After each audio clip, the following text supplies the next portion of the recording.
All right, hello and welcome to Between the Liars with Ryan, Josh. Hello there. And we have a special guest for you. Please welcome Kenny Cody. Hey guys, thanks for having me. Glad to see you all today. Good to have you. And so just a little bit of information about Kenny to set the stage for our discussion today. He received his associates in political science at Walter State Community College, which was actually, if I'm not mistaken, where he and Josh had Yes, Kenny has been terrorizing me for that long in my life. That is indeed correct. Both radicals. He got his bachelor's degree in English at the University of Tennessee in Knoxville and his master's degree in 7th to 12th grade English education from Tusculum University. And now he's an economics teacher at Cosby High School and an op-ed columnist for Newsmax.com and Townhall.com. So we've got our first real live newsroom person on here. So that's exciting. I wouldn't go that far. Well, we're going to go that far. He is also the Cott County Republican Party chairman and currently serving his second term. So one of the other things we want to talk about is what is it like in the life of a small government, local government politician.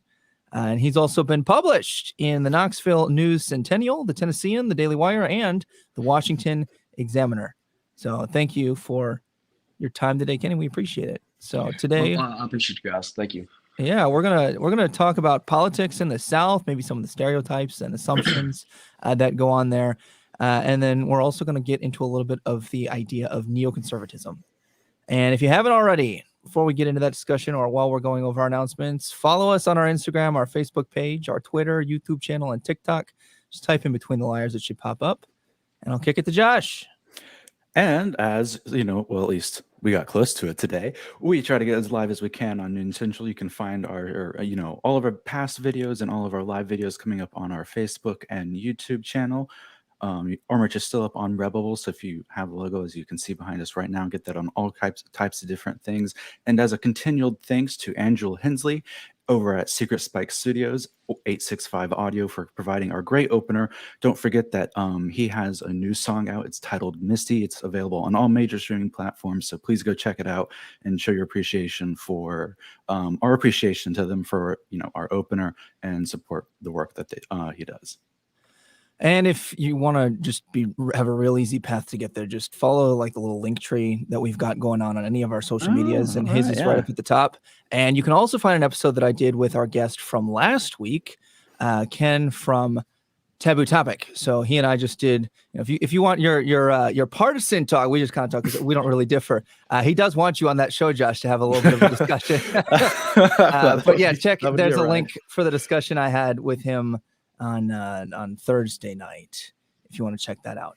All right, so Kenny, you told us before coming on here that your stance is in opposition to J.D. Vance's hillbilly elegy. Tell us just like what is that for those who might not be aware? Just help us set the stage before we get into some of your rebuttals. Yeah, so J.D. Vance is probably a few people know is currently a U.S. Senate candidate in Ohio running for the Republican nomination, and I think he is a fool. He moved here, I think, when he was around, I'm going to say, younger ages, probably 9 to 10, something like that, and stayed here when he was a kid, all the way till he was 18, entered the military, and then wrote a book about the South that everybody thought was such a hot take, and trying to say, well, now we can understand Southern white people, and all that J.D. Vance ever did.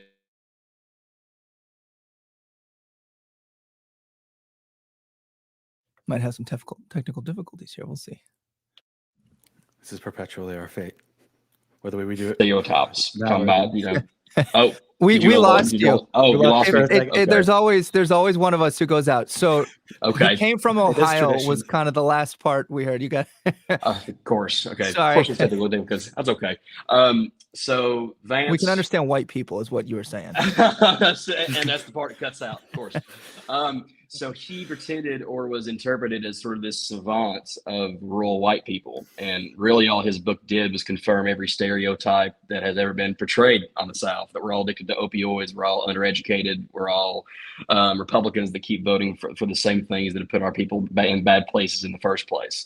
And, Jimmy Kimmel and Jimmy Fallon and all these other talk show hosts had him on as basically an interpreter of rural white people. And the dude never did anything to have any solutions. He didn't provide any solutions. He didn't say what we needed to do. He's never came back here and provided any and gave money to any nonprofits. He's never opened the library. He's never done anything. He's never formed a scholarship for kids that live in rural communities. He's never given back to public education, never gave back to private education, never has done anything. And now he is pretending to be a Republican.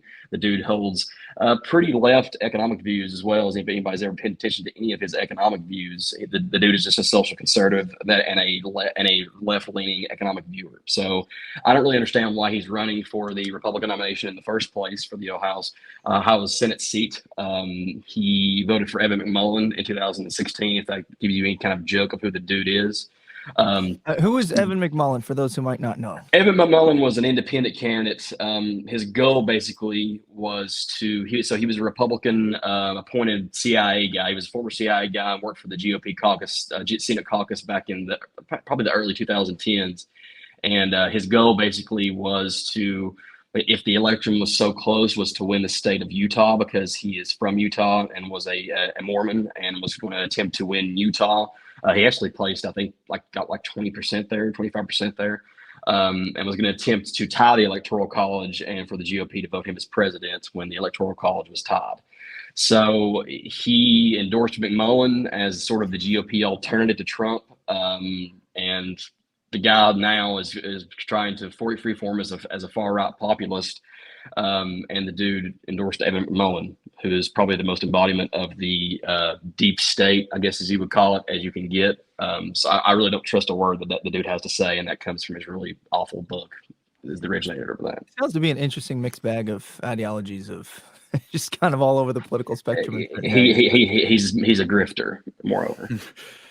Yeah. See, libertarians, they make their own kind of sense. You don't care what people do with their private life, so you're more of a social liberal. You don't want the government. You don't care what people do in their economic life, so economic life. So you're fiscally conservative in that fashion. I do not understand the liberally economics and the social economics while being a social conservative. It's like that, No, it doesn't make sense. I mean, it's literally taking the worst parts basically from both parties, right? Because we're looking at the reason that Republicans lose a lot of the time is because we're looked at as a bunch of bigots, as social conservatives. And to be honest, I'm a social conservative in my personal life, and that's a difference between being a social conservative and wanting the government to implement social conservatism into the culture, rather than just being a social conservative and wanting the government to keep out. And J.D. Vance wants to use the government to implement every single personal view that he has, and that's not the way that government should work. So I don't really understand, because he's also a populist, and I think I mentioned this to Ryan maybe in the show notes, that I'm a populist in myself, right? Like, I think every person who's interested in campaigning in some fashion is some form of a populist. Populist isn't an ideology. That's campaigning. That's making your issues be known on a basic level to relate to people that don't really know I'm not going to sit there and explain, some libertarian-based bill to somebody who doesn't pay attention to politics. Like, it's just putting it on a basic level of understanding. So I'm a populist in this, and of itself, like a paleo libertarian populist would probably be even though I hate to put labels on my ideology, that's probably what I am most closely. But when you start getting into economic populism to try to convince Republicans that we should have universal health care, we're getting into a really weird gray area that you're not going to be able to explain. Now they've heard that universal health care is socialism, and that anybody who supports it for the last 40 years is a socialist. Now we have this guy from Ohio that wrote the book on to be the Savannah Hillbillies coming in and saying that universal health care is a good thing. That's just going to confuse Republicans on what conservatism is supposed to be. And the dude is just, I have such a hatred for the dude. I won't say hatred. It comes out a little. It comes out a little. And the thing is like I like a lot of people that like him, like Blake Masters that's running in Arizona. I endorsed him in a piece yesterday for Newsmax. Like I enjoy him because he's an economic libertarian. Josh Mandel, who's running against JD Vance, I'm for him. But it's strange that he just sticks out to me as somebody who is just capitalizing on the culture war, but yet is still holding left-leaning economic views. And I understand capitalizing on campaign issues.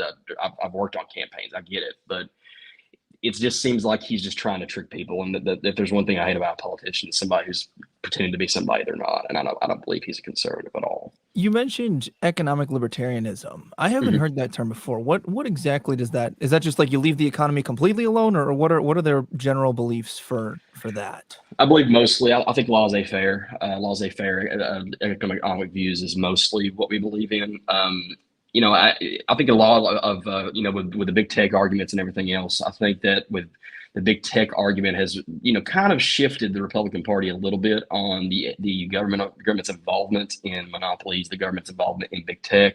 More people want to see big tech broken up. More people want to see the government involved to kind of bash left-leaning corporations, like to silence, that are silencing free speech or social media and stuff like that. So I think that economic libertarians are like, all right, no, like we don't want to go down that road because my view has always been, if you start that, and if you start the government's involvement in economics and start silencing the corporations and things like that who have certain political views, you just leave the open power to those when other people are in power to take control of that and do the same thing to you.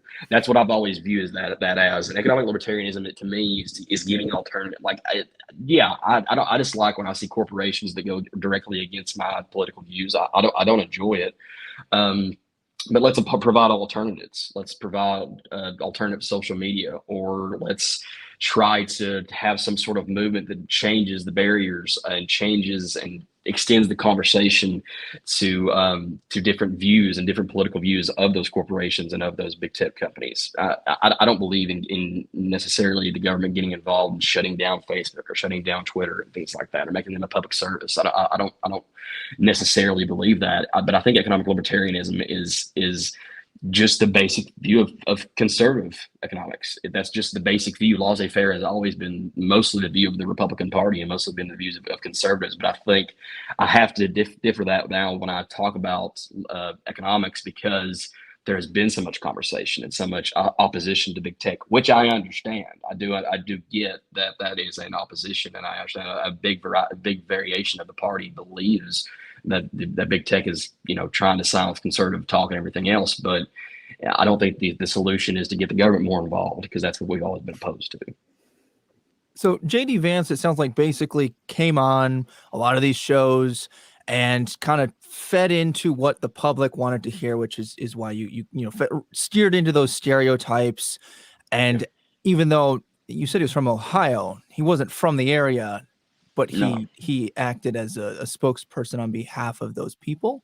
Mm-hmm. Well, and I'll even answer this one a little bit. Is I think part of what JD Vance did so wrongly is part of something I've always tried to advise my debate students about when they were given we're talking about government issues and we're talking about policies, and that is that when we're talking about harm, something that's wrong with society, people have needs that are not being met, and we're looking towards a solution.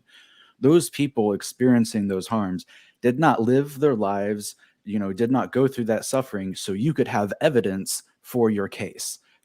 They are human beings who lived, who had family, who were loved and were loved by, and who mattered, and didn't live for your evidence. And part of his story, because the parts of real southeastern Ohio that's technically in the Appalachian region, but it's not getting at East Tennessee, West North Carolina, West Virginia, the Eastern Kentucky coalfield, deep Appalachian mountains, truly the foothills of Appalachia, as you start getting up there. But he came in, spent some time in and around the people and the suffering and the unmet needs in people of Appalachia, and then left. Then wrote a book about it, proclaiming of it's, you know, victim blaming almost in some you know, in my opinion, in a lot of instances, and acting as if he, you know, he's this prime example of like what he can be, but he wasn't from there. He didn't really live there. And so like he came, used, you know, those are, you know, the regions, our sufferings, and then left and was like, aha, you know, and is capitalizing on that, and not, you know, and not treating the people there as real humans who have problems and need solutions, but you know, using the people of Appalachia for his own personal gain, instead of treating and valuing them as, you know, humans. Well, he's I mean, reasonably well known now. I mean, if he has the book, he's been on these talk shows. I hadn't really heard about it until just kind of talking to you two. But I guess, Kenny, you kind of summed it up earlier, calling him a grifter. I mean, he's doing exactly what Josh mentioned, using something, preying upon something for his own gain. It's not coming out and saying, hey, here's some problems. Like, maybe we could get some more money after, you know, the war-torn South to rebuild and to move them up out of this. It's more just, let's just sit here and make fun of them as the spokesperson. Yeah, and I think the problem that Josh nailed it down is he offered no solutions. And it would even be different if he wrote the book about the understanding and then came back and like gave speeches about, you know, talked about things they could do, talked about things that needed concentration on.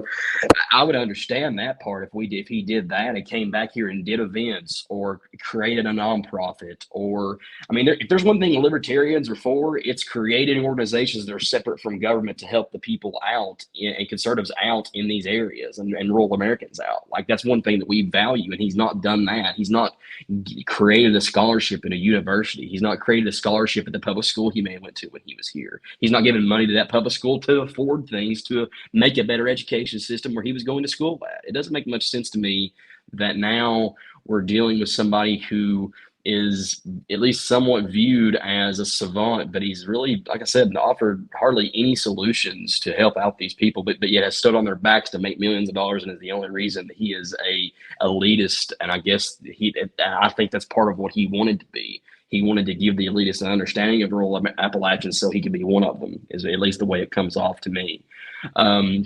So I had opposition to him already before he kind of espoused these sort of economic leftist viewpoints, trying to cosplay as a conservative. He's just everything wrong, I think, with the relationship between conservatives and the rural Americans. He's everything wrong with how populism can be demonized. So hopefully people can sort of start to more understand how much of a grifter he is. And it's important that we understand that politicians, they evolve over time. Different parties embody different beliefs. Mm-hmm. They tend to stay pretty close to their original anchor because of the ideals that both parties, or three parties, if we even bring in the libertarians here, that they tend to embody. If I remember correctly, you mentioned that you were anti-neoconservatism. Is that correct? Like, pretty strongly against it? Yeah. So to me, anti-neoconservatism embodies just an anti-interventionist mindset. I think it's the main difference between libertarians and neoconservatives mainly. Okay.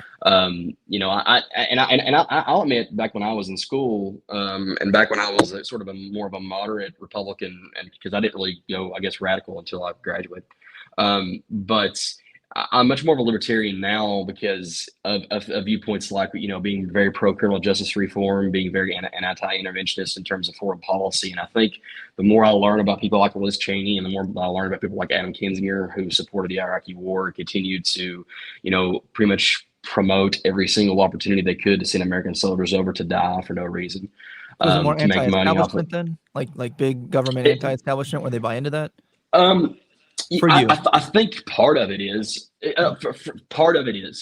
because I think the establishment is a majority of the establishment is neoconservatives, at least to me, and that's the way I've always viewed it. At least, I mean, if you look at people who do prop up neoconservatism, there's people like Cheney, Kinzinger, it's people like Romney who will send like I said, send soldiers off to die in needless war. And any time that we have an opportunity to enter a Middle East country and to nation build, to make them more like the United States, or to promote democracy and send soldiers over there to die on behalf of the military industrial complex, they take that opportunity to do so, which is really unfortunate.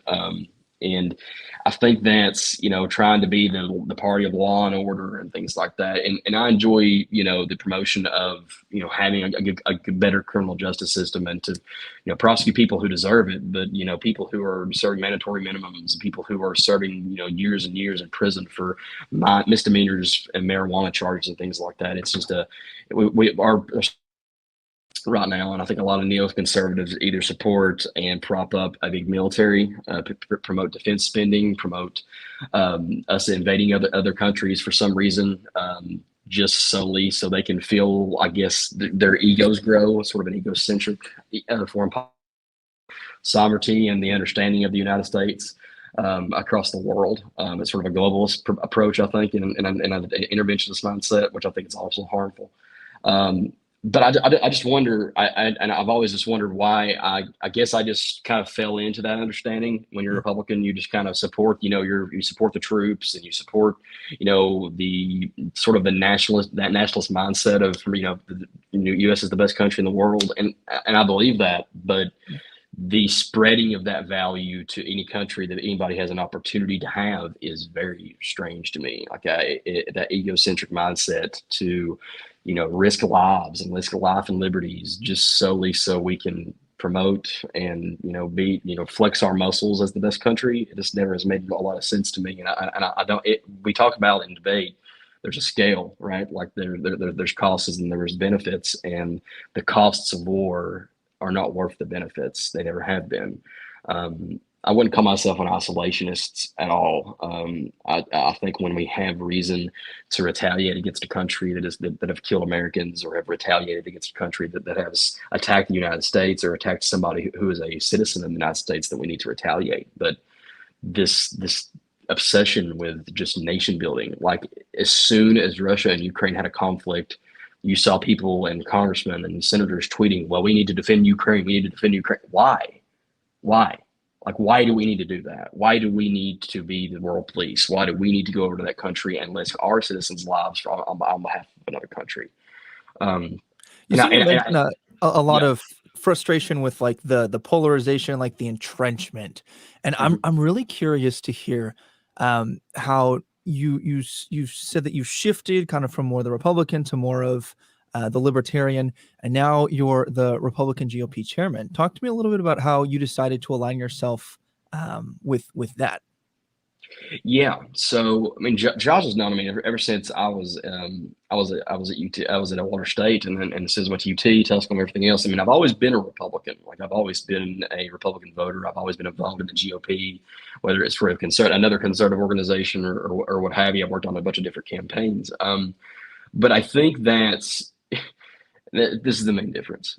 So in 2016, I was a fan of Trump. To be quite honest, in 2015, yes, you were. I think I was a fan of Trump. And I still have that here's photo of you and I, when I had the Bernie shirt on. Yes, you have that Trump shirt. I still have that photo. Yeah, exactly. And that's why we can have these shows. Yeah, it's still on Facebook. I can go back and I think it popped up on my Facebook memories a few months ago. And I, to be honest, I mean, on a lot of things, I mean, I know this is going to sound really weird. I think Trump had a lot to do with it. I think Trump had a lot to do with me kind of shifting over from being a moderate sort of establishment Republican to being more of a libertarian. And my father had the same evolution. My father was a Jeb Bush fan in 2015. He was a Jeb Bush supporter. He thought Trump was foolish. Kind of followed along the same lines. But when he started he was the first Republican since Ron Paul in 2012 who got on stage and said the Iraqi war was a mistake. And he got on stage and said, that our regime change wars and things like that are a bad thing the Republican Party continues to do, and the propping up of George W. Bush's administration was a very bad thing. I thought that was really strange. I was like, wow, like somebody's actually challenging their own party's, establishment mindset. Like he's not just saying everything else. And I went from liking people like John Kasich and Marco Rubio and those moderate Republicans to liking people like Rand Paul. Like Rand Paul and his father are probably, now that I've read more and done more research and listened to speeches, listened to lectures on those two men, like that, I would say that Rand and his father are two of my favorite people in politics. And then I just think that looking and just trying not to just adopt the same mindset as every Republican around me, like trying to look at different issues and my views on different issues, really helped me. And it's not sort of an anti or trying to be, the outlier and just trying to be different. Like I don't believe that was my thing, because I'll admit, like I said, I didn't really change until I got out of college and before I graduated. When I started, I guess, to be more different was, I guess I did establish sort of an anti-establishment mindset because I just saw the infighting in the Republican Party, and I definitely sided with one side, and it was not the establishment side. It was not the party of McConnell. It was not the party of Romney. It was not the party of people like, people who have been there for 40 years, just Chuck Grassley and people like that. It was these sort of firebrand Republicans. It was people like Thomas Massey. It's people like Rand Paul. I mean, it's just people who actually seem to care about the ideology rather than just promoting their own careers. So I guess that part of it is anti-establishmentism. I think that's part of it. I am very anti-establishment because I don't believe that people who have been there for 40 years care about rural Appalachia, and they don't really care about the ideology of conservatism. They just kind of vote the way that gives them the most benefit to either get reelected or, get benefits from their funders and the benefits from their backers. So I guess part of my change was just really looking into the actual ideology of libertarianism and looking at the ideology of conservatism rather than just putting GOP beside my name and saying I'm a Republican and I'm going to agree with everything the GOP wants to do. I don't. I never thought that I would go and endorse people because endorse people. I guess that's a way to put it. But promote candidates that maybe have no shot. Like Blake Masters is third in primary polling right now in Arizona. Don Huffines, who's running against Greg Abbott, who I'm for and support, is more than likely not going to win. Brett Lindstrom, who's running for the Nebraska governorship, is more than likely not going to win. But I still think those three men embody my values, and the establishment opposes those people. Trump endorsed the woman named, I forget her name is Ortegas. She was the chief of staff for Mike Pompeo in his administration. And I support Robbie Starbuck over in Tennessee Congressional District 5. So I guess it's just me really looking at who I support rather than the party, and rather I'm going to look at who I like the most. And I think that's really where I evolved the most, was just not looking to other people for who I'm for. I looked at myself and my own values of who I'm for. Yeah, the name branding and the money seems to be a huge obstacle for politicians to wrestle with here, because if you divulge from the party ideals, you think individually, not just for yourself, but also like an issue by issue, right? Like you've mentioned a lot of different things that some of them contradict mainstream Republicanism and some of them don't. And there's a lot of people in the Republican Party who view the same way. And I think a lot of times, and this is going to happen regardless of party, people tend to vote with who they think has the best shot at getting in there because they view that, Joe Biden might not have been the best shot for specific people, but they were like, we would prefer him over Trump, and vice versa. And we see this a lot in politics, and especially at like the federal level. So what is it like at the local level? I am very much a small government person, very much, the minimal regulation that we can have. And it seems to me that government has the most quote unquote benefit at the local level because they have more of a community base. They're more in touch with them. Well, like being a chairman over a party that's I assume a little bit more in touch with their constituents since it's at such a small level. Yeah, so I feel the same way. When the county commission and things like that, like if they talk about a wheel tax or they talk about a sort of a fund or something like that they want to get back to the people, like I understand that a lot more than the federal government, like raising our taxes or bringing down people to like have consultation on what the federal government recommends you do, or what kind of property that you buy, or how your property taxes should be raised. Like our county commission and our city council and the mayor and our state representative understand our people more than the federal government ever will. And they understand it more than the state government ever will.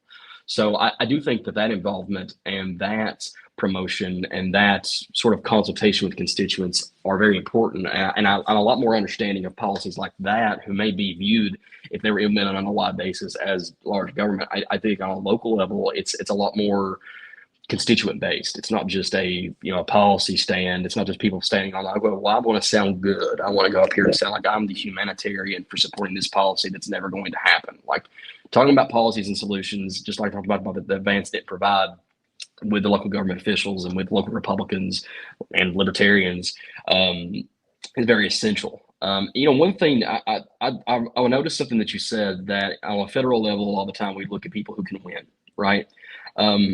I worked on a race with somebody that I just thought was the best solution for that particular area. That necessarily I don't agree with on a lot of things, and he may even embody things that I don't like about the Republican Party sometimes in terms of policy. I don't know if you all have heard of State Representative Eddie Manis from Knoxville.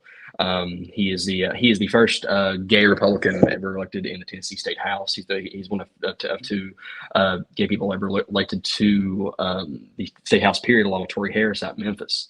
Me and Eddie don't agree on a lot in terms of economics, in terms of government involvement, social views, and things like that. But I worked on his campaign. I was his campaign advisor back in 2020.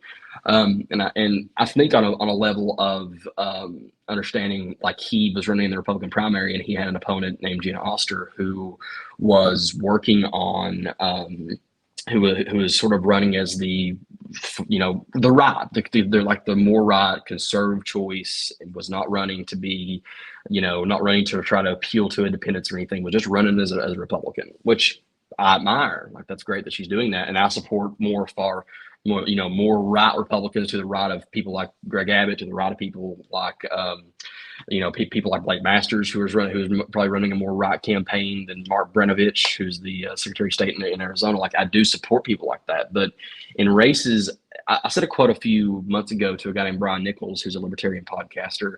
I said, you've got to know the battles that you can win.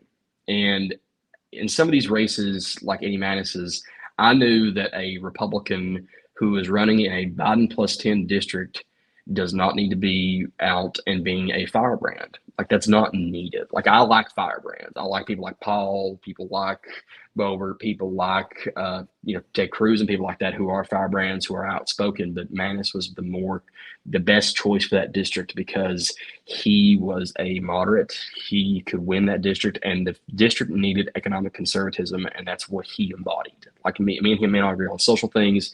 Me and him may not agree on cultural things sometimes, but he was the right choice for that district because he was going to go up against a woman named Virginia Couch, who was more of a left-leaning progressive, and could have easily won that district if somebody that wasn't named Eddie Manis was not on that ballot. Like, I knew that. We knew that. Sure. That's why I decided to work on that campaign.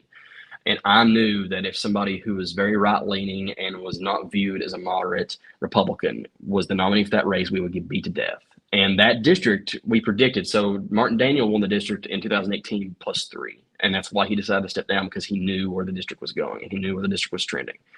And he decided to step down. The Republicans needed somebody to nominate that would have a chance at winning that district, and ended up in 2020. Manis won the primary by 99 votes, which was unbelievably close on election night. I was at Eddie's house. It was very stressful. He got nominated, and then got contested by the SEC, by people on the SEC committee, and the contest didn't come close. SEC committee, for those of you who don't know, is a conference. It's a members of the Tennessee GOP that vote on just policies in the Republican Party in Tennessee, and they voted to keep on the ballot. I think it was the right decision. It was challenged by someone, and he only had like 18 votes out of the 60 something that voted to go against him, and he won the district +10. Biden won the district +9. Like, that tells me all I need to know that I made the right choice there, because we kept a Republican seat. We voted somebody who may not vote on everything that we wanted to vote on. I go to Eddie's office. Sometimes I go, when I'm in Nashville, like, what are you doing on some things? Like I admit that I do that sometimes, and I don't agree with him on everything. Me and Eddie are friends. I want to highlight that because if I understood you correctly, the district leaned 9 points to the left at the national level. So if you're not familiar with how these countings, the plus and minus goes, if it's in favor of one party, 9 points, and then it swings the other way, 10 points, like you just mentioned, that's 19-point differential. Because you got to think of like back, like the matrix algebra, if you were taking that back in high school or college, you have 0 and you have negative and positive. And when you've got diametrically opposed parties, that's the swing. So you helped swing that then in an area that at the national level was more to the left by 9 points, 19 points the other direction at the local levels. Is that correct? Yeah. Manis beat a Democrat by I believe 10 points, and Biden beat Trump by 9 there, which told me everything I need to know. Because there are times when you work on a campaign like that you're like, what am I doing? Like, am I supporting the right guy? Like, am I doing the right thing? Like, am I going to be viewed bad upon for helping this dude out? And I was proven correct by doing what I did. Like, I helped a Republican keep that seat. And we helped a Republican keep that seat, and I made the right decision. I wanted to help a Republican, a fiscal, economic Republican, keep that seat, and he did. Because I really think if it wasn't Eddie Manis, it would have been a Democrat. Like I do. Like I believe Virginia Couch would have won that district easily if anybody else. And it's nothing against Gina Oster. It's nothing against anybody else. I just believe, again, you have to know the battles you can win, and that's a battle we could have won, and we couldn't have won it with somebody who wasn't Eddie Manis. And I enjoy Eddie. I like Eddie as a person. Like I said, I mean, anybody who accuses me of supporting somebody who I disagree with and everything else, we disagree on plenty. I text Eddie all the time, and we talk to each other. We don't agree on a lot. I may disagree with Eddie more than any Republican that I'm friends with in the entire state of Tennessee, but I knew that he needed to win that, and he is a good representative for that district. He represents, if anything, to me, more than anything, he probably represents that district views. A lot of them probably think economically conservative, and a lot of them are probably social liberal, and that is what Eddie is. So I think that he was the right guy. And like I said, if I didn't help him, and well, I'm not saying that I was the factor, but if the Republicans and did not nominate him, we would have lost that. And to lose a seat in Knoxville was not something that we needed at that time. That wasn't an inner city Knoxville seat. That was a Western Knoxville seat. Like that wasn't a seat that is automatically going to go to. Right. What? What that would you be say, bad. Josh? I was laughing at the concept of losing in West Knoxville for Republicans. That would have been bad. Like, come on. Exactly. Like, come on. And the district is already Democrat. Like if we would have nominated anybody else, like Martin Daniel also, if anybody's from, I don't know if you like you said, if you're familiar with Martin Daniel was one of the most fiscal economic libertarians in the entire state house. And I don't know if he could have won that seat. I think that's why he stepped down. And I'm a big fan of Martin Daniel. But I think that you just have to know where you can be a firebrand, when you can have a sort of a guy who is just rah Republican, and I live in an 80-20 Republican county, so I can say whatever I want to in terms of Republican politics as far as I want to go and not have any real risk. Well, but and it really speaks to the importance of nuance and the purpose of local government. Because when we get to the national level, people were voting for Trump who maybe didn't agree with everything, but he to them embodied their ideals closer than Biden would. And the other way around, to a lot of left-leaning people, he was not what they wanted. For some, he wasn't progressive enough. And for some, he was too progressive, but they were like, we just don't want Trump. And so you see when you're trying to fit everyone's ideals, a lot of times they have to suck it up. At the local level, though, you have a lot more opportunity for nuance. And again, that is fed because they are so close to the community at that level. And typically those seats also change relatively quickly. What does your term look like, Kenny? You were elected, and you said your second or third term? Yes, this is my second. I was elected in 2019, served until 2021. I ran for election in 2021 2021 in April of last year. And this is currently my second term. My term is up in April of 2023. So the way that my election works, I'm just elected by party members. So I'm not on any ballot or anything, but I am basically, anybody can run. If you're a registered Republican and you have voted in 3 of the last 4 Republican primaries, like you're eligible to be the chairman, like you are eligible to run. and it's just a party meeting. Basically, it's a caucus thing. It's basically the Republican members of the Republican Party come to a meeting. They vote on a variance of different positions, and I'll go ahead and admit I was not opposed either time. So I'm not going to pretend that I was running some big campaign or anything like that. You were just too intimidating. They just no one. They were just awestruck by you. It was really strange. I mean, 100% of the votes. That's how you present that. That's basically, yeah. That's kind of how I at least portrayed it. Like in 2019, when I first got elected, like I was approached by the guy who was actually stepping down from being chairman. He was just kind of tired of it. It is a thankless job. It is. It's payless. You don't get paid for it at all. It's a volunteer service. You get blamed for things and things like that all the time.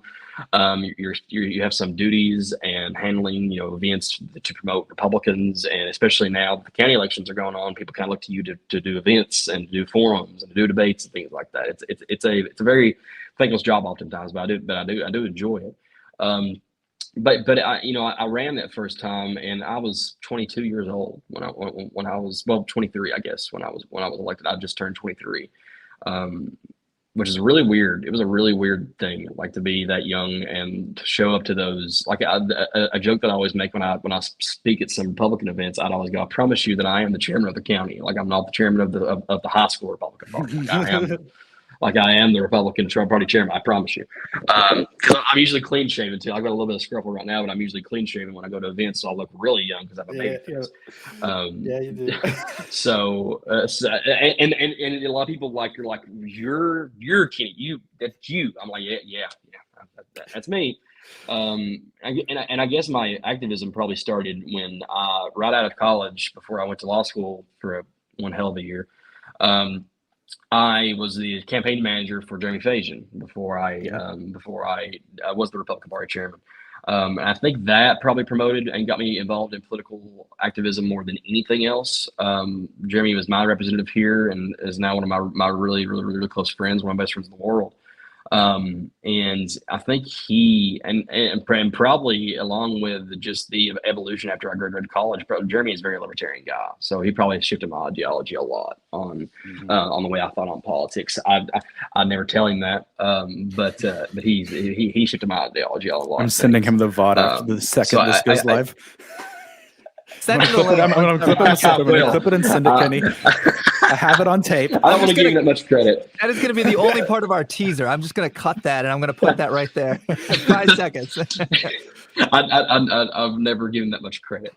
But I think that probably got me more involved in. I mean, I'm an English major too, so I think writing came pretty easy to me. I'm not saying that I'm some Charles Krauthammer or anything, but I think writing came pretty easy to express my thoughts on conservatism and I'll tell you one evolution that I'd like to talk about is just my evolution from being again this is established by I'm more viewed, I think, right now as a critic of the Republican Party than I'm viewed as an activist of the Republican Party, especially in terms of my writing more than anything. I mean, if anybody reads any of my articles, I'm not on there talking about how great the Republican Party is. Like I'm going, we need to change, we need to do this, we need to do this, we need to do this on this specific policy, we need to nominate this guy instead of this guy. Like I am more of a critic of the Republican Party more than I am just a portrayer. And I'm a chairman. I mean, I don't want the Republicans to hate me or anything, but I think our party has a lot wrong with it. Plenty, and I spend time complaining and criticizing the Republican Party more than I do the left. I think everybody knows what the Republican Party has wrong with the left and what we view wrong about the Democratic Party. But people need to hear what's wrong with our side. People need to hear what's wrong with our party before we're able to do anything substantial. I'm stuck on the Twitch comic, right? I know, that's what I was just looking at. I love this. Hold on. I love this all and the only OCD friendly system is every station. That's funny. Thank you. Thank you. We appreciate that. Literally, it goes like left, bottom, right. Josh has formed his beard after some ancient Asian philosopher, it looks like. Josh is trying to go for the Communist Manifesto look, so that whenever he wants to just drop his knowledge, he looks like the scholarly person who should be believed by his base. So, all right. So not of that. So I even have like the shirt like with popcorn Sutton. I have this shirt with Karl Marx on it, and I was like wearing it to like this event we're having on campus here at USM, and one of my fellow graduate students had brought his son, who's around 10-ish, to the event. We're having a good time, and the kid comes up to me and goes, "Why is your face under your shirt?" I'm like, I bet that was the best compliment that you've ever been given. What a comment! I get the same. My mother. I have shirts come to the house all the time, and I'll wear one, and my mother will go, "Who is that? Like, who is it?" I said, "I don't even know who it is." Like, I have Ron Paul t-shirts. I have Rand Paul t-shirts. I'm a political shirt connoisseur. I even have a shirt, I think, from. It was just a custom shirt. Like Josh probably knows, my favorite president's Calvin Coolidge ever. Like, that's my favorite president ever. And I have a Calvin Harding shirt, and she's just like, "What? Like, whose son? Who else's son wears a Calvin Coolidge shirt?" Like, Jesus. And I get comments like that all the time from my mom. But anyway, I think that there is I'm much more viewed as especially in terms of my writing, I'm viewed as a critic. And people are like, "Why are you so hard on the Republicans all the time?" Like, one of my good friends, Josh Thomas, is like, "Dude, like, please, can you write something positive for once? Like, can you please write something positive about what we're doing right?" I'm like, stop screwing up. So I get a lot of critiques, but I think it's a good thing though. I think when our own party members are willing to say, "Hey, we're screwing up here. We're nominating the wrong dude here," or at least I am opposing. Like, really, a perfect example, like with Greg Abbott. I think Abbott handled the COVID situation horribly. I think he handled a lot of economic things horribly. And he, Trump endorsed him and everything else. And I was like, no, like, this guy sucks. Like, Greg Abbott sucks. And I thought a guy named Don Huffines, who, when I saw Ron Paul endorsed him, I'm like, I'm going to go look at him. And I wrote a piece about him. I've talked to Don. I've tweeted at. He's tweeted at me before. I mean, he's a great guy. Is there only two political parties? From our friend from Norway. No, there's not. But yes, there is. There's two major ones. That's a complicated question. On paper, no. Yes. No. No. Practically. But really, yes. Yeah. Because I mean, you've got the Tea Party, you've got the Communist Party, you've got the Libertarian Party, Libertarian parties. But really, at the end of the day, it comes down to two major ones. And honestly, that's a lot of the gripe on this show that we have, is that it's so split. It's just and that part sucks. I understand. Like people like to talk about how third parties don't have any impact, and I'm like, they don't though. Like they don't. I'm sorry. Like, my libertarian friends, like I've went on. I promise you, and this is a testament to, again, probably how hated I am by the establishment of the Republican Party. Like, I've been more Libertarian Party podcasts than I have anything else, because Libertarian Party guys like me. They're like, "Why can't you be a part of the Libertarian Party?" I'm like, "Because you all are wasting your time." Like, I'm sorry, but you are. Like, I'm sorry about that, but you all have not won a federal election ever. Like, you've never won a federal election. The only federal office that you ever held was when Justin Obama switched over his party midterm before he retired from Congress. Like, that's all that you've ever done. Like, I'm sorry. If you want to have an impact right now, you have to change one of the two parties. And that's what I'm trying to do. Like, I'm trying to shift the Republican Party. Like, my goal, like, I don't know how much I get affected, but like, my goal is to shift the party more towards a libertarian mindset on a lot of different variants of issues. But if we want to make change now, and I want to see change now, and getting policies that I want to get passed now, like, I change the GOP. Like, I want to change our ideology in the GOP. And I hate that. You've got all the points along that you can pick, but you get shoved into either right or left, conservative or liberal, based off of who you think has the best shot of representing you. And you kind of have to pick and choose. Is this person going to actually, do they have a shot or do they not? Like, there's a lot of calculations you make as a voter, and it does vary, again, by federal level versus local. Because for local, there's a great highlight of how it's not, you don't have to suck it up quite as much. You can be a little bit more tailored. At the federal level, sure, you've got to pick one person who can try to represent as many people as possible and win those votes. Yeah. So, like, I mean, go ahead, John. Sorry. So, like, in comparison to like a lot of like a lot of other European nations, our government doesn't have to form a coalition after the election. Like our government will be whoever is elected into office. That's just who's going to be there. There's no negotiation and coalition forming that has to happen in Parliament before the president is put into office. It's just the election happens, and that's it.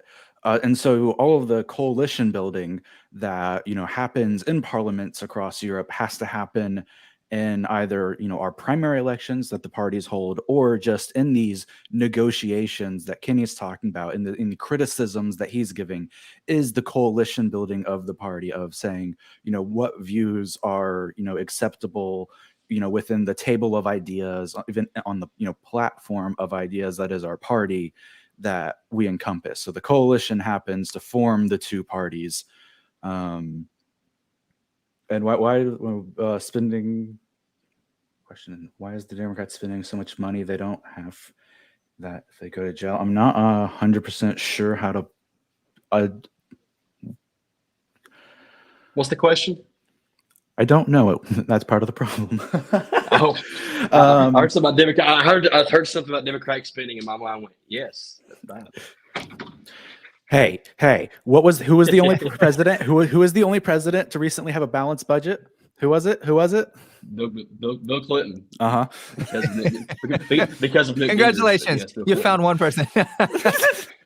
Okay, so Kenny, before we do go to hot takes, could you just give us maybe some advice? I think a lot of things that I want to shift the Republican Party on. Anti-interventionism is a main one. Spending is an awful one. Because Trump spent more than any Republican president of the last 30 years, and I disagree with that. I disagree with that perspective. I think that Trump was also pretty anti-interventionist. I'm not saying he was perfect, but he was pretty anti-interventionist in comparison to past presidents and things like that. So I think there's plenty of things that the Republican Party can change, and I'm sure Josh disagrees with a lot of things the Democratic Party does. I can't imagine how many things he disagrees with the Libertarian Party is, the Democratic Party is. It's like we hate our parties too. Like I said, I'm a critic. The Republican Party sucks a lot of the time. I had a thread on Twitter that got decently popular that I said I thought the Republican Party sucks. Let's go ahead and just acknowledge that the Republican Party does suck. That nationally, it does suck, but we can change it. We can shift it. Like people talk about all the time. We really haven't changed since Bush. I'm like, all right, perfect example. Look at the AUMF. The authorization of use of military force. In 2002, it was passed because of the Iraqi war and because of 9/11 and things like that. And only one or two members voted against the authorization. And now we have nearly 40 to 50. Bernie Sanders. Yeah, right. And that's one thing that I agree with Bernie on, is being an anti-interventionist and taking that military force and that authorization out. And we need congressional approval to go to war. We need congressional approval for military force. I'm for things like that. But look at the Republican Party. I think Ron Paul was maybe one of the only people to vote against, when he was a Congress member, the authorization of use of military force. And then in 2021, you had nearly 46 members of the GOP caucus vote against, vote for the repeal of that bill with the Democrats. That's something that I never agree with the left on. So whether people view that the GOP has changed a lot in the last 10 years, we went from 1 to almost 50 people voting with Democrats on the authorization of use of military force bill, on the same, literally from the approval to the rebuke and the approval to the repeal. We had went from 1 to 50. It's a pretty significant portion, even if it's just 50 people out of the nearly 200 members of the GOP caucus. That's still a significant increase on in just 10 years on one of the things that the Republican Party was relied on in being a strong military and wanting an interventionist mindset. The Republican Party has embodied for us for such a long time. In 10 years, we went from one person voting with the Democrats on that to 50, which I like. I enjoy that the Republican Party is going a little bit more anti-interventionist. At least we're seeing more anti-interventionists in the party. So before we go to hot takes, Kenny, what advice for people wanting to get into government, politics, local, what have you? You can take your pick there. what advice would you give them? Like what could they be doing? What might be their first step? What might they want to consider? To me, what really ends well, to be honest, debate really helped me. I think that the debate got me a lot more interested in government. And Shocker, another debater on here, and he advocates for debate. I do. I advocate for people to get involved in high school debate, public forum. I started a debate club at my high school. I started one this year at the high school that I work at. Getting involved in whatever you lean, whether that is the young Democrats, if it's the young Republicans, the college Democrats, college Republicans. I was involved in YF, the Young Americans for Freedom, when I was in college. Going to see speakers speak at campuses. Getting involved, to me, the most important thing is getting involved in your local politics. Being involved in your local party, whatever you side with, a Democrat or Republican, go get involved. Go see who's running. Go speak to your state representative. Go speak to your congressman. They're a lot more accessible than you might think. Call their offices, set up a meeting. Volunteer for their campaigns. Yeah, you're right. Phone Absolutely. Go door to door, knock for them. That's absolutely right. God, exactly. Go work on a campaign. If you really want the entry to know policies, to know, because I'll go ahead and tell you, as somebody who worked on a campaign, you will find out more about your disagreements and agreements with policy because you get asked about them as door knockers than anything else. If you're a door knocker and if you are working on campaigns or phone banking, you will get more questions you have to answer on behalf of candidates more than you ever thought you would have. So I guarantee you'll find a lot more about policy. So things like working on campaigns, getting involved in local parties, going to public forums, going and hearing from them, and just go speak to your elected official. Like just go and have a conversation and see what they embody, what they think on things, what their solutions are. I would just encourage people just to go and talk and go and be active. Like don't just sit at home and go on Reddit and go on Twitter and go on Facebook and start arguing about politics. That's the most useless thing in the world. And I do it. But it's the most useless thing in the world in terms of political activism. Like actually go and read and actually go and be active. Get off the chair. Go and be active. And activism is such an easy thing. It really is. Like if you want to go and talk to elected officials and be involved, just go do it. Like politics is so much more accessible than people think it is. All right. Well, we will be right back with our hot takes. You're listening to the Central Hub for Political Discourse. All right, these are not going to be hot takes because we didn't have a debate. We had a great discussion. Thank you, Kenny, for joining us and for all the information you provided. So I'll go first, and Kenny, we'll let you go last. We'll let you wrap us up. Sure. So I have three kind of main points that I want to emphasize here. Number one, I think that this has emphasized the importance of small government, like what we do at the local government level. And I think it's the part of government that always gets overlooked. It's if people want to make a change, I think a lot of times they think, what can they do at the national level or their state representative? And they don't look at things like the House of Representatives. They don't look at things like their local chairman or local community activists. And that's really where, if you want to impact the community and the people around you, you have a lot more latitude, it sounds like, to be able to work with that change and tailor your beliefs to benefit the community. And you know the needs based off of where you're at. And this also emphasized, I think, the importance of nuance. When we're looking at fixing a problem, we need to start looking at the solution that's going to be best for that area, not just what we think will be popular, not just what we think is going to make it. And I think that this should start being consistently applied at all levels of government. But Kenny's point about how he helped tailor the specific candidate for the needs, and that's why they swung 19 points in favor of the person that he was working with, is because of nuance. It's because you look at the needs of the people and you see who can best fit those needs. And quite frankly, I'm really hoping that people running for government start taking that on, that they start thinking, instead of, well, what can I say that's going to get me elected and I can do whatever I want when I get in there? How can I best represent my community? I think it really takes us back to what was the original purpose of government: serving people. It was a service. It wasn't designed to be this lifelong money-making scheme. So those are my hot takes. I'd say for my first hot take is part of the reason that I got even pulled away from mainstream politics and working with candidates and campaigns and on the, a broader, kind of, the political parties, was a lot of the infighting and like problems that like happened in it.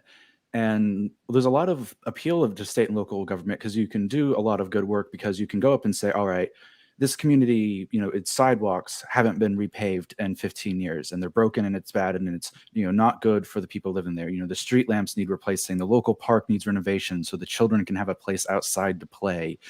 You can address specific problems and make changes that are actually like really noticeable and make a day-to-day difference in people's life. Like we see federal legislation gets changed, and then tomorrow is still the same. But the building of a local, you know, playground, a building, a dedicated effort to make a local park better, to, you know, repave, you know, local roads, to redesign intersections, to make changes that really impact people's lives is what a lot of what state and local government does. And so, you know, there's obviously a great need of getting importance of being involved in that and, you know, paying careful to it, because you can, work on, what I like to do now is, issue based, I have, the community has this problem. I don't care who fixes it. I want this fixed. The second part of my hot take, and this is, and even kind of just a little bit touching back to the start of our conversation about like, the politics of Appalachian, how it gets representative, is that the tendency of a lot of people to give up on the South, to give up on the Appalachian regions, and not think it's worth the investment, the effort, the activism, whether it's activism from conservatives or especially activism, or, from people on the left to get their college degrees and leave these states and never come back and don't work on these communities who raised them, that built them, who gave them who they are. And they just abandon these communities instead of, working to improve and change. It's one thing to grow up in a place and go, all right, the roads aren't paved down here and there's poor local services, so I'm going to move off and go to a city and say goodbye and forget about everyone you're leaving behind. And, you think these things are good and people should have them. And so instead of working to bring them to your community, you go live off in the big city because they're already there, instead of trying to make life better for the community that raised you. And so, I think, and that's just a part of like in the consideration of how people look at the South, how people look at the Appalachian regions, look at parts of like, the Mississippi Delta, now that I'm down here in Mississippi, like, there are people down there that don't deserve to be given up on from the activists and from the, politicians to continue to work and believe in these areas that have provided great and tremendous change to the country and been leaders and excellent, in the past. And I, still so strongly and firmly believe will be, in the future. But that takes people believing in these regions and areas and not just writing them off as backwater country areas, with uneducated people who aren't worth, spending money on and, trying to improve their lives. And in part, that's, also what, state and local governments can do, is you can get politicians and local leaders who care about their communities in a way that federal politicians just don't anymore. And we'll pass it to Kenny. We're ended up. Yeah, I especially love that last part. I think a lot of the time, and it's not just in Appalachia. I just think a lot of rural communities, period. And I think that's also a connection that I connect with a lot of time. The inner cities and rural communities a lot of the time have the same problems. Like we deal with suffering schools. We deal with people who are stuck in poverty. Just on a basic level, just have a level of human understanding. And that relates to my next point is, infighting sometimes is a good thing in regards to wanting to have discussions about things that your party can change. And fighting and discussing things and debating is a good thing sometimes too. But, far too often I've had people that, disagree with me that I don't really I'm fine with, but, disagree with me to such a certain extent that they, don't talk to me and they don't respect my views or anything else, even though we may have been friends for years and things like that, with it, that they don't respect anything I have to say. Or I'm from the South, and they hear my accent and they automatically think things that are ambivalent of, bigotry or ignorance, or people who just think that because of the way my accent sounds that I'm just a dumb hillbilly. Like, all three of those things, whether it's political beliefs, your perspective, or the way that you're portrayed, all three of those things are bad things in politics. And there's just bad things overall, not just politics, but just human interaction. It's really strange to me always that people judge people on either how they sound, where they're from, or how they view things, rather than just sitting down and talking to them. Like, just if I had to encourage anything of taking away from political discussion. I mean, me and because of yours don't know, me and Josh and Ryan, were pre-connected back in college. Me and Josh have been friends since I was at Walter State. He was the president, I was the vice president of the debate organization there, and Josh and me probably especially an exception of just being anti-establishment for our own respective sides. Like me and Josh probably couldn't be any different. I mean, we're different in terms of politics, but we've always been able just to pretty much sit back and just vent our frustrations of both of our sides to each other without ever really getting in a heated argument or getting it past the point of just being not being cordial and not being friends.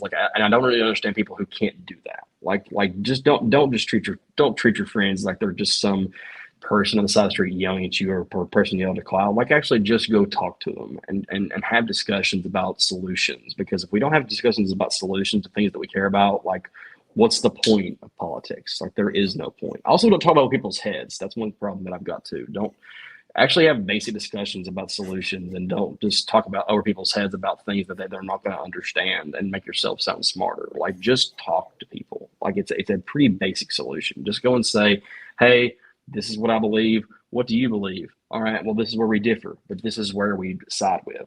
I'll go ahead and bet that me and Josh are I've heard his anti-war views. Like, we agree on anti-war. We agree on criminal justice reform. Those are two things that we can talk about and find out solutions to, and then apply that to both of our parties and apply that to both of our sides. Like, if we can do that, that's how we would make real change, and that's my hot take. All right. Well, I'm sure you find yourself somewhere between the liars. Kenny, can't thank you enough for coming on. Remember, you can find us on Spotify, Apple, YouTube, Twitch, and Google Podcasts. Follow us on our social medias to stay updated. And, if you enjoyed this show, if you like our conversations, give us a 5-star review. Share us with your friends. And we'll catch you back here next week. Goodbye for now. Hey, you guys.